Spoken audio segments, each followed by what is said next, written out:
اور ہم نے بنی اسرائیل کو سمندر کے پار اتارا تو وہ ایسے لوگوں کے پاس جا پہنچے جو اپنے بتوں کی عبادت کے لیے بیٹھے رہتے تھے۔ بنی اسرائیل کہنے لگے کہ موسیٰ جیسے ان لوگوں کے معبود ہیں ہمارے لیے بھی ایک معبود بنا دو۔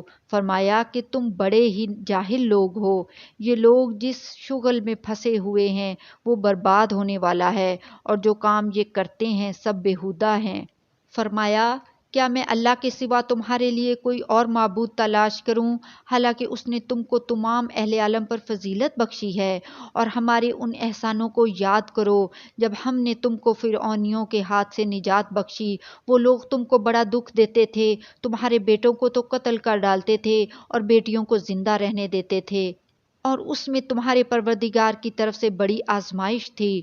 اور ہم نے موسیٰ سے 30 رات کی میعاد مقرر کی اور 10 راتیں اور ملا کر اسے پورا چلا کر دیا، تو اس کے پروردگار کی 40 رات کی میعاد پوری ہو گئی۔ اور موسیٰ نے اپنے بھائی ہارون سے کہا کہ میرے کوہ طور پر جانے کے بعد تم میری قوم میں میرے جانشین ہو اور ان کی اصلاح کرتے رہنا اور شریروں کے رستے پر نہ چلنا۔ اور جب موسیٰ ہمارے مقرر کیے ہوئے وقت پر کوہ طور پر پہنچے اور ان کے پروردگار نے ان سے کلام کیا تو کہنے لگے کہ اے پروردگار مجھے اپنا جلوہ دکھا کہ میں تیرا دیدار کروں۔ فرمایا کہ تم مجھے ہرگز نہ دیکھ سکو گے، ہاں پہاڑ کی طرف دیکھتے رہو، اگر یہ اپنی جگہ پر قائم رہا تو تم مجھ کو دیکھ سکو گے۔ پھر جب ان کے پروردگار نے پہاڑ پر تجلی کی تو اس کو ریزہ ریزہ کر دیا اور موسیٰ بے ہوش ہو کر گر پڑے۔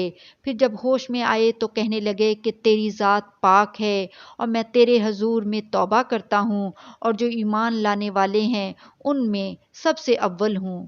فرمایا اے موسیٰ میں نے تم کو اپنے پیغام اور اپنے کلام سے نواز کر لوگوں سے ممتاز کیا ہے، تو جو میں نے تم کو عطا کیا ہے اسے تھامے رکھو اور میرا شکر بجا لاؤ۔ اور ہم نے تورات کی تختیوں میں ان کے لیے ہر قسم کی نصیحت اور ہر چیز کی تفصیل لکھ دی۔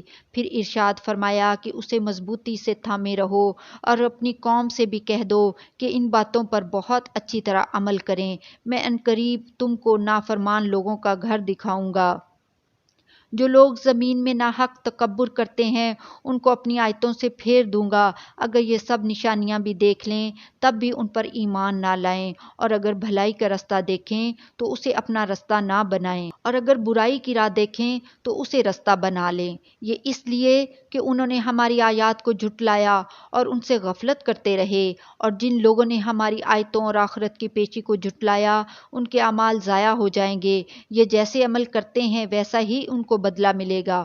اور موسیٰ کے بعد ان کی قوم نے اپنے زیور سے ایک بچڑا بنا لیا، وہ ایک جسم تھا جس میں سے بیل کی آواز نکلتی تھی۔ ان لوگوں نے یہ نہ دیکھا کہ وہ نہ ان سے بات کر سکتا ہے اور نہ ان کو رستہ دکھا سکتا ہے، اس کو انہوں نے معبود بنا لیا اور اپنے حق میں ظلم کیا۔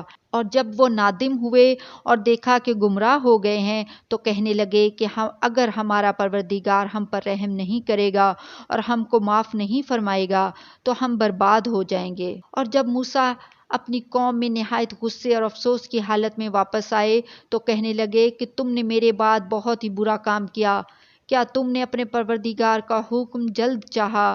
یہ کہا اور شدت غضب سے تورات کی تختیاں ڈال دیں اور اپنے بھائی کا سر پکڑ کر اپنی طرف کھینچنے لگے۔ انہوں نے کہا کہ بھائی جان، لوگ تو مجھے کمزور سمجھتے تھے اور قریب تھا کہ قتل کر دیں، تو ایسا کام نہ کیجیے کہ دشمن مجھ پر ہنسیں اور مجھے ظالم لوگوں میں شامل نہ سمجھیے۔ انہوں نے دعا کی کہ اے میرے پروردگار مجھے اور میرے بھائی کو معاف کر دے اور ہمیں اپنی رحمت میں داخل کر، تو سب سے بڑھ کر رحم کرنے والا ہے۔ اے اللہ ہم سب کو بھی اپنی رحمت میں داخل فرما، کیونکہ تو سب سے بڑھ کر رحم فرمانے والا ہے، آمین۔ جن لوگوں نے بچڑے کو معبود بنا لیا تھا ان پر ان کے پروردگار کا غضب واقع ہوگا اور دنیا کی زندگی میں ذلت نصیب ہوگی، اور ہم افطرا پردازوں کو ایسا ہی بدلہ دیا کرتے ہیں۔ اور جنہوں نے برے کام کیے پھر اس کے بعد توبہ کر لی اور ایمان لے آئے تو کچھ شک نہیں کہ تمہارا پروردگار اس کے بعد بخش دے گا کہ وہ بخشنے والا مہربان ہے۔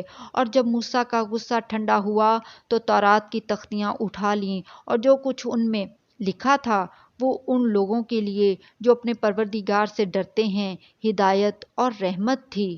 اور موسیٰ نے اس میعاد پر جو ہم نے مقرر کی تھی اپنی قوم کے 70 آدمی منتخب کر کے کوہ طور پر حاضر کیے۔ پھر جب ان کو زلزلے نے آ پکڑا تو موسیٰ نے کہا کہ اے پروردگار، اگر تو چاہتا تو ان کو اور مجھ کو پہلے ہی ہلاک کر دیتا۔ کیا تو اس فعل کی سزا میں جو ہم میں سے بے عقل لوگوں نے کیا ہے ہمیں ہلاک کر دے گا؟ یہ تو تیری آزمائش ہے، اس سے تو جس کو چاہے گمراہ رہنے دے اور جسے چاہے ہدایت بخشے۔ تو ہی ہمارا کارساز ہے، سو ہمیں ہمارے گناہ بخش دے اور ہم پر رحم کر، اور تو سب سے بہتر بخشنے والا ہے۔ اے اللہ، ہم سب کے گناہوں کو بھی بخش دے اور ہم پر رحم فرما، آمین۔ اور ہمارے لیے اس دنیا میں بھی بھلائی لکھ دے اور آخرت میں بھی، ہم تیری طرف رجوع ہو چکے۔ فرمایا کہ جو میرا عذاب ہے اسے تو جس پر چاہتا ہوں نازل کرتا ہوں، اور جو میری رحمت ہے وہ ہر چیز کو شامل ہے۔ میں اس کو ان لوگوں کے لیے لکھ دوں گا جو پرہیزگاری کرتے اور زکوٰۃ دیتے اور ہماری آیتوں پر ایمان رکھتے ہیں، وہ لوگ جو اس رسول یعنی نبی امی کے پیروی کرتے ہیں جن کے اوصاف کو وہ اپنے ہاں تورات اور انجیل میں لکھا ہوا پاتے ہیں۔ وہ انہیں نیک کام کرنے کا حکم دیتے ہیں اور برے کام سے روکتے ہیں، اور پاک چیزوں کو ان کے لیے حلال کرتے ہیں اور ناپاک چیزوں کو ان پر حرام ٹھہراتے ہیں، اور ان پر سے بوجھ اور طوق جو ان کے سر پر اور گلے میں تھے اتارتے ہیں۔ تو جو لوگ ان پر ایمان لائے اور ان کی رفاقت کی اور انہیں مدد دی، اور جو نور ان کے ساتھ نازل ہوا ہے اس کی پیروی کی، وہی مراد پانے والے ہیں۔